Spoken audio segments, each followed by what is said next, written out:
Hey everyone, welcome back. If you are just joining us, this is video 6 in our Agentic AI series. If you haven't caught the earlier ones, no worry. Links are there in the description. Go check those out. They will set the foundation beautifully. Okay. So today we are tackling something absolutely essential: data privacy and sensitive data controls in Now Assist and AI agents. Now I know what you are thinking. Oh great, other data privacy talk. But here is the thing. Imagine handing your house keys to a robot butler. Sound good, right? Until you wonder, wait, will it accidentally leave the front door open? That's AI with sensitive data. Powerful, but you need locks. When we talk about agentic AI, those smart assistant pulling employee records, customer details, financial info, data privacy isn't a checkbox. It's the foundation of trust. One slip, one leak, email or SN, and trust evaporates. So today we are diving deep into how Navasis builds that trust through architecture, real-time masking, configurable control, and a three-layer defense. So we'll cover why it matters, how the tech works under the hood, and I will show you slides for the demo. Okay, I was not able to get all the relevant access. Okay, so I've just converted into a slide. So ready? Let's start with the why organization are obsessed over this. All right. So why do organization prioritize data privacy for AI? Let me paint this with a real world scenario we can all relate to. Imagine you are running a hospital, deploying an AI assistant to help doctor assist patients record faster. Sound amazing, right? But here's where these four pillars become make or break. The first one is trust and security. Your doctor and IT team are asking, or your security team is asking, will this AI accidentally expose data, patient data? Without proof, transparent controls showing ethical handling, they won't touch it. Trust isn't amused, it's earned through verifiable mechanism. No trust, no adoption. So that's why it's very important, trust and security. The second one is compliance. Healthcare means HIPAA, finance means GDPR, CCPA. These aren't suggestions, they are legally enforceable mandate requiring data masking and protection. Auditor will knock on your door demanding proof. Fail compliance, you are looking at massive fines, legal battle, and even shutdowns. So it's non-negotiable. The third factor is strong AI enablement. Here's the twist. Robust privacy control don't block innovation, they unlock it. So, with proven safeguards, your hospital can confidentially scale AI to radiology, pharmacy, billing. So, privacy becomes the green light for capabilities, not a roadblock. It enables fearless experimentation. So, if you are good on the security aspect, okay, your client will also be pretty open for all kind of innovations. The fourth one is brand reputation. One data breach. You must have seen the news about Replit, right? What it had done. So one data breach, one leak patient record, and your hospitals is on the news. Patient flee, trust evaporates, recovery costs skyrocket. Prevention is exponentially cheap than the aftermath, but your reputation, that's your competitive moat in a crowded market. So is a hospital so in a hospital example, trust gets doctor on board, compliance keep you legal, enablement scales AI everywhere, and reputation keeps patient loyal. These four pillars are isolated. They aren't the foundation. Makes makes sense, right? So I've just given you the example on hospital, but you can apply the same concept in any industry out there. Okay, may it be finance, FMCG, or anything. So great. Let's talk AI phases. Okay, that is training versus interference. So before we dive into protection, it's really essential to understand two core concepts: training versus interference inference. So Trust me, this decision is everything for data privacy. So first, training, what you can see on the left hand side, okay? Training is like teaching a chef how to cook. You are in a cooking school using practice ingredients, fake vegetables, dummy recipes. The chef learns the technique. Offline is a safe environment, completely separate from your real kitchen.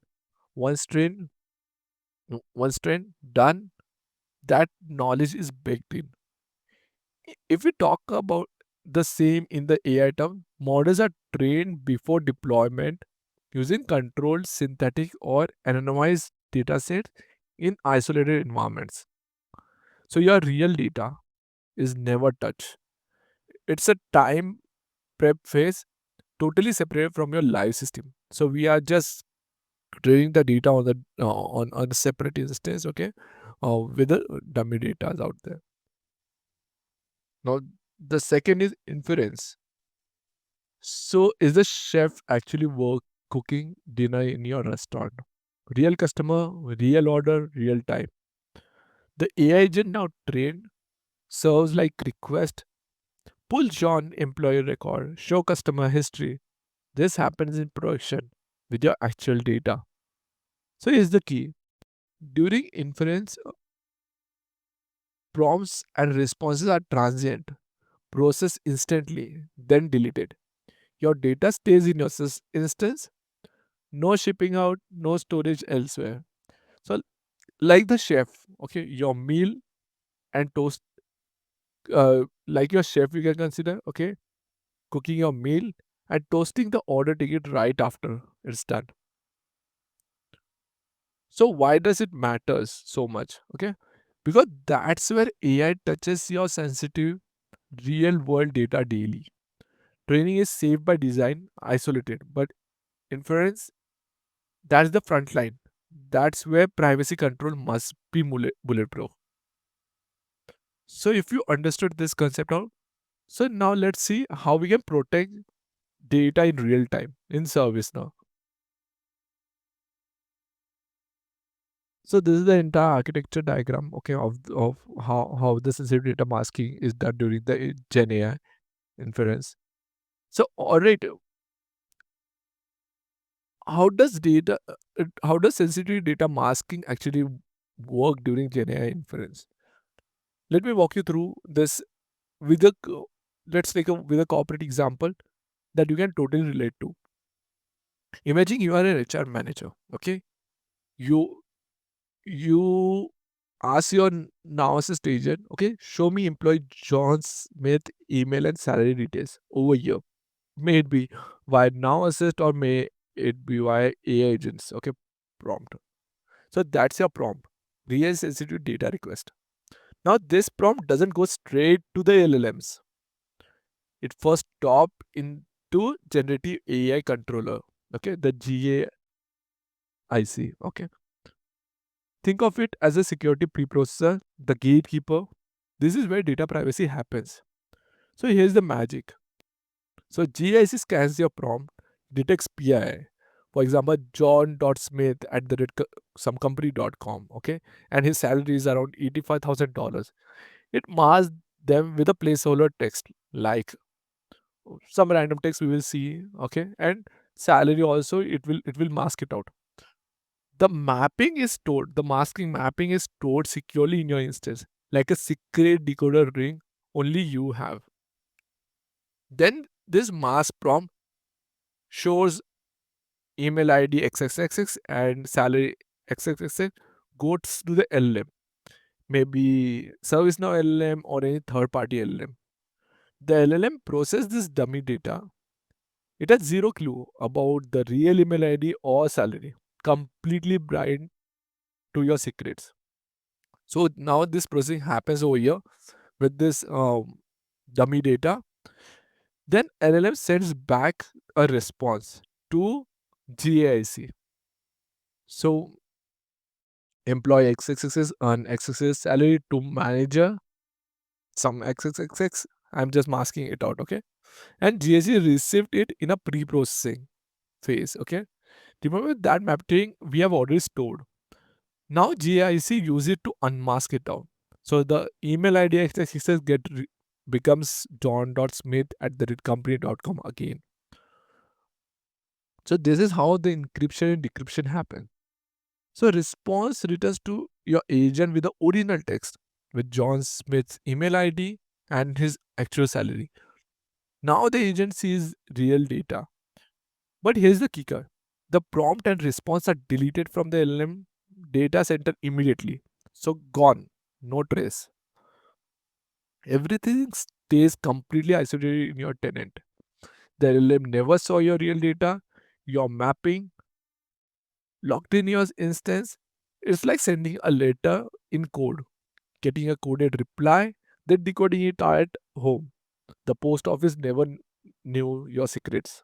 Makes sense, right? So that's a two-way masking out and back unmask. Your data sovereignty is intact. Perfect. Now let's move to optional training extensions. So optional data sharing for AI model training. I want to be crystal clear here. This is 100% optional, and trust me, your data is not getting exposed anywhere. Okay, let me show you how ServiceNow makes this data secure and transparent. It started with the GIC logs. Okay, these logs get captures interaction, prompts, response, stored in a table within your instance. So here's the key: this table is completely auditable. It's under your control, and guess what? No PI is stored here. It's already been through masking during inference. Just interaction pattern, no secrets. Next, data extraction processing happens. It's already masked. Then also the data extraction processing happens. Even through PIs is already masked. ServiceNow applies additional layer of masking. Extra scrubbing, okay, anonymization. Think of it as a double locking the vault. Every sensitive field gets the treatment. Finally, AI content storage. This mass sanitized data goes to a separate development environment, completely isolated from your production data center. Used only for LM trainings by ServiceNow to improve your analysis models. Nowhere else, not shared externally, not mixed with production. So, what are the key points over here? Okay, it's completely optional, first of all. Okay, so you decide. Secondly, it's auditable. Full transparency in your logs. You can opt out anytime. We'll see how in future slides, okay? But it's literally a button click in your admin console and you can opt out of it. It's isolated. Separate data center, zero production crossover. And what are the benefits out of it? ServiceNow gets smarter models. You get better AI. Win-win with a zero risk. So your data sovereignty is intact. Your control is total. Okay. This isn't just a backdoor. It isn't a backdoor. It's an invitation you can decline anytime. I hope it makes sense. Okay. Perfect. Now let's dive into masking techniques in action. So as already covered in the previous slide, how the masking happen. Let's see some example. Okay, for the masking. So masking texture in action. Let's exactly see how your data gets secure. I will walk you through each example in the table, and you will see the power of configurable protection. First is the example of synthetic data replacement. So the original email ID Amit Gujarati at the rate example.com became Jane Doe at the rate example.com. Notice it's still a valid email format, maintain context for the LM, but completely fake. The use case maintains email format for context without exposing the real address. Smart substitution, right? The second example is a static replacement. So let's take a number 1, 2, 3, 4, 5, 6, 7, 8, 9. Could be an SSN or tax ID. This get masked to 999 um a standardized dummy value. So the LM sees a number pattern but gets zero real info. Use case, it's standardized dummy value across the board. The third example is static replacement again. So we have an employee ID as 98344 transforms to email ID 00000, removes all identifying information. The LLM knows it's an employee ID field but can't trace anyone. Clean anonymization. Let's look at the fourth example. Fourth, which is selective masking. Okay. Card number is 411111 becomes XXXX at the last it's 111. See that last four digit preserved for reference, useful in customer service when you need to verify with which card without exposing the full number, balances security and with usability. The fifth example, and this is the last example, which is static replacement. The phone number we have, it turns into zeros. Okay, completely anonymization, no trace of the original. So we have full privacy with no reference is needed. So here's the kicker. All techniques are configurable based on your organization privacy requirements and compliance needs. GDPR, HIPAA, CCPA. You tailor the rule. Email gets synthetic, card gets selective, ID gets static, your call. You can tweak this out. This is your toolkit, flexible, powerful, field level protection. Okay. So if this is clear, now let's see how this combines with a three-layer defense system. Now let's talk as a summary. Now let's talk about the ultimate defense. So three-layer working together: RBAC, RAG, and masking. Let me explain each with a relatable example, then show you how they combine into a bulletproof system. Imagine you are in a large company, let's say a bank. You have an AI agent, helping employees access information. Here's how the three layer protects you. Layer one, which is role based access control, or we can call it as RBAC. Okay, this is your gatekeeper at the front door. For example, Sarah from a marketing team asks the AI agent, "Show me customer loan details." RBAC kicks in immediately. Wait, Sarah is marketing, okay, not a finance guy. So access is denied. She can only see marketing campaign data, nothing financial. So what are the benefits out of it? It controls who can access what based on their roles. No accident or malicious overreach. It's like having a security badge. Finance badge opens finance door, marketing badge doesn't. First line of defense, okay? It stop unauthorized access before it gets starts. Now the layer 2 is retrieval augmented generation, which is RAG. This is your smart librarian inside the building. Let's take an example now. John from finance asks, "Show me customer loan details." RBSC says, "Finance role, right? Approved. You can proceed." But RAG steps in. "John, you can access finance data, but only from the commercial loan knowledge basis, not retail loans." So RAG, what it does, it limits the AI to pull information only from authorized source, specific data, documents, or knowledge bases tied to the John scope. So the benefits of it is like it controls where data come from. Even if you have the access, you can't roam freely. You are guided to the right bookshelf.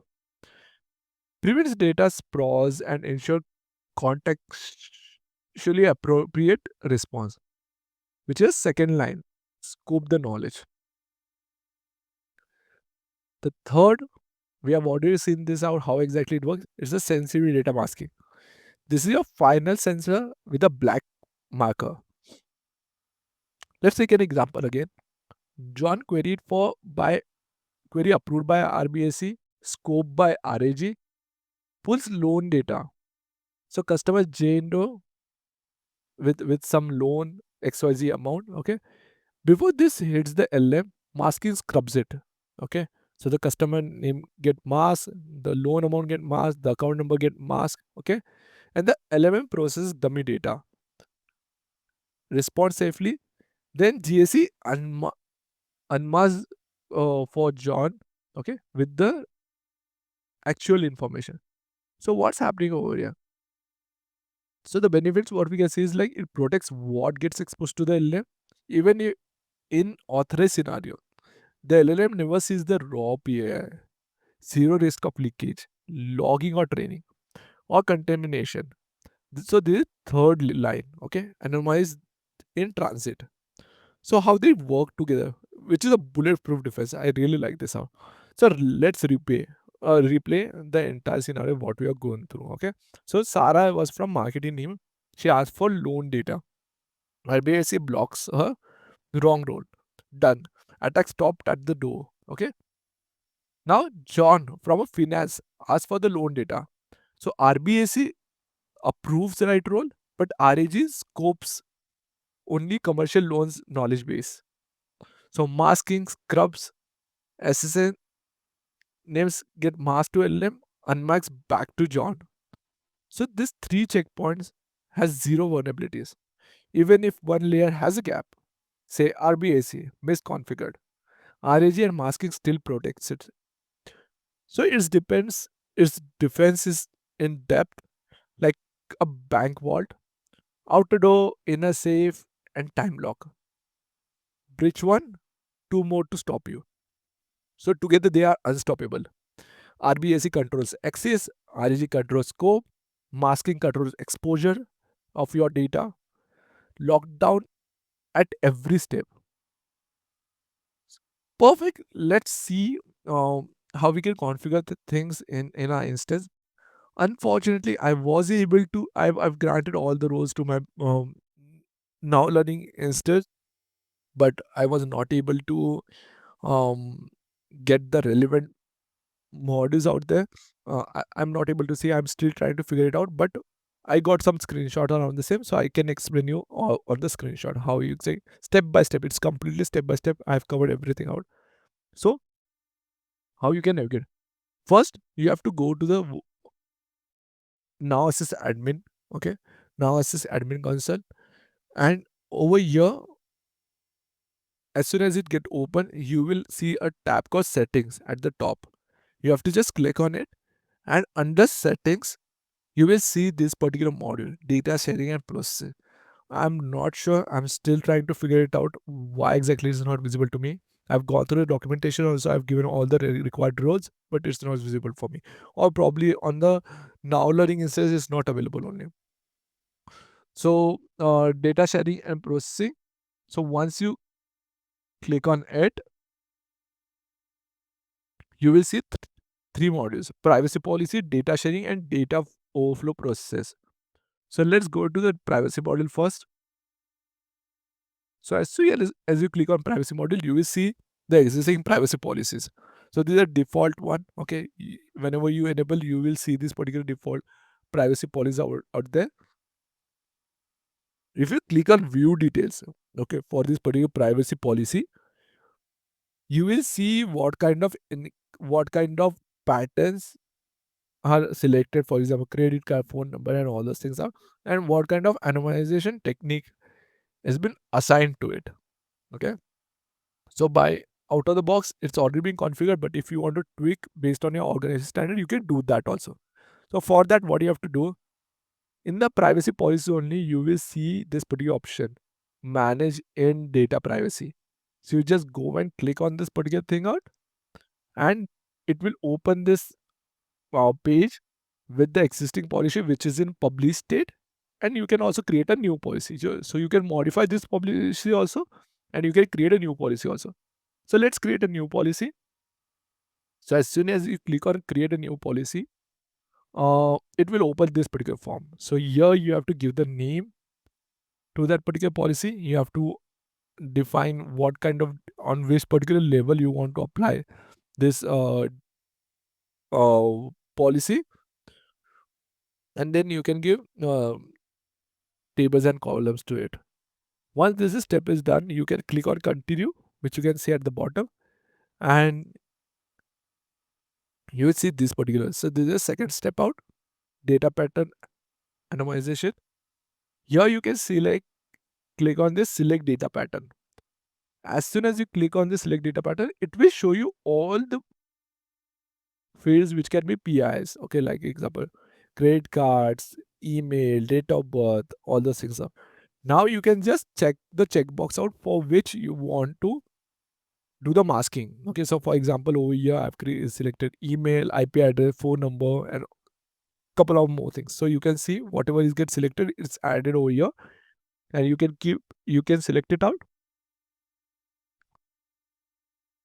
The next step, what you can do for the selected patterns, right? Okay, for whatever you have selected, you can now select the anonymization technique. For example, for email ID, I have selected synthetic data anonymization. You can do static replacement also, whatever suits to your organization. So you can select this out. Once you select all those things out, now you can also test it out. So for example, I've given the test input as amitgujarati@gmail.com, and I can see based on the anonymization I've added or masking slider I've added, it got converted into XXXXXXX. So you can test it out how exactly the data will get transferred to the LLM. Once you just done with the testing, you can publish that particular privacy policy out. And we have also discussed on a data sharing front, right? So under data sharing and process also, we have an option called data sharing, and you will have just one button, correct, opt out. If you click on that particular button, it will ask you for confirmation, and you will get completely opt out of the data sharing thing.